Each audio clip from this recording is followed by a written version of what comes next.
c'est de masser des troupes le long du Dniepr. Colonel, quel intérêt? Et pourquoi le long du Dniepr? En fait, le long du Dniepr, c'est une séparation importante entre l'Ukraine occidentale et l'Ukraine orientale. Donc, historiquement, ça a un rôle. Et notamment, c'est sur le terrain facile à reconnaître, ce qui est important pour des soldats. Donc, si la France disait à la Russie que tout franchissement serait interdit sous peine de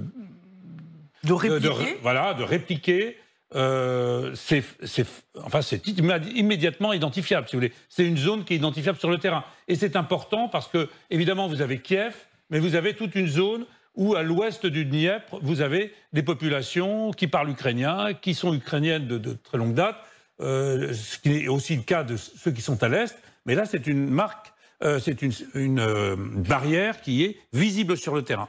Et ce seraient des troupes massées à la frontière avec la Biélorussie.